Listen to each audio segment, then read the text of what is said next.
आली आली भाग्यलक्ष्मी। बाहेर तुमची सून भेटली होती। ती आमची सून बिन नाहीये।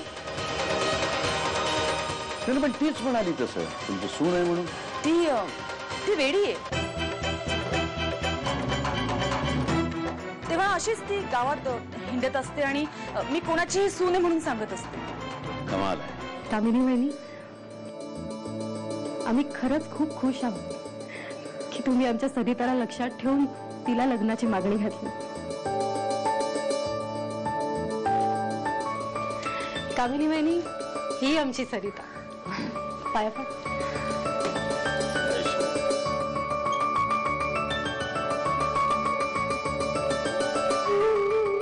आणि हा आमचा सूर्या। नमस्कार।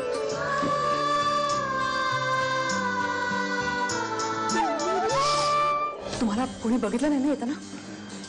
हे बघा, त्या काशीला चांगला धडा शिकवा। तिची अशी अवस्था करा ना, ती पुन्हा माझ्या घरापर्यंत चालत येता कामा नाही, समजलं? ए, तू आम्हाला प्रॉमिस केलेलंस ना की तू आम्हाला गाव बघायला नेणार आहेस? हो, पण आता नको। आई चल ना। ठीक आहे, जा बाळांनो, तुम्ही गावात हिंडून या। चला। हो, कुठे निघालाय सगळे? अगं मुलं हट्ट करत होती, म्हटलं जा गाव बघून या।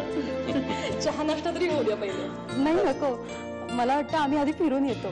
तुम्ही ज्या रस्त्याने गावात आलात ना, त्या रस्त्याच्या डावीकडची सगळी जमीन आपली आहे। 550 एकर आहे काहीतरी। खरंच? आपल्या नवीन फॅक्टरीचं काम तिथेच सुरू होत आहे। खरंच खूप मोठं साम्राज्य आहे धनाजीरावांचं। हो, सुदामा दादांनी मोठ्या कष्टाने उभं केलं हे सगळं। सुदामा दादा? हो, धनाजीरावांचे थोरले बनतो, आमचे मोठे मालक। काही वर्षांपूर्वी आम्हाला सोडून गेले। कांता बेटा, तू माझ्यापासून काही लपवत तर नाहीस ना? काय ग, काय विचारतोय मी बेटा? छे छे, मी कांता बेटा, बघ, तुझी तब्येत बरी आहे ना बेटा? मी बरी आहे, थोडस मळमळतंय। हा असाच त्रास मला सतत व्हायचा ना, म्हणूनच मी गावाकडे यायचं।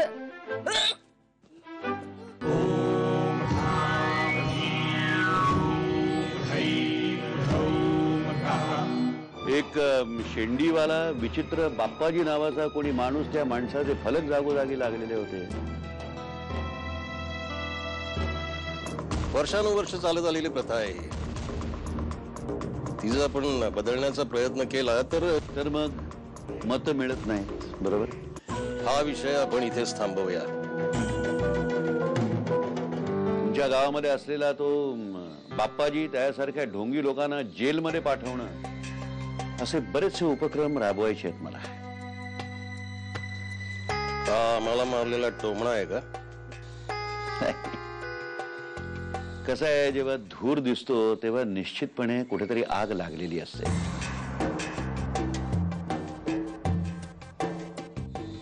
आम्ही फक्त तुम्हाला वस्तुस्थिती सांगितली तर धनाजीराव तुम्ही टोमणा म्हणून स्वीकारलात।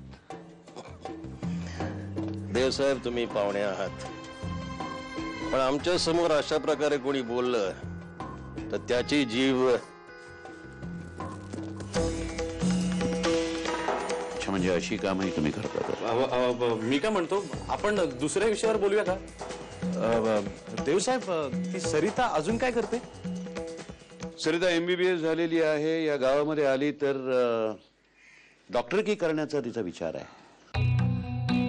धनाजीराव, तिची ही इच्छा पूर्ण होईल ना?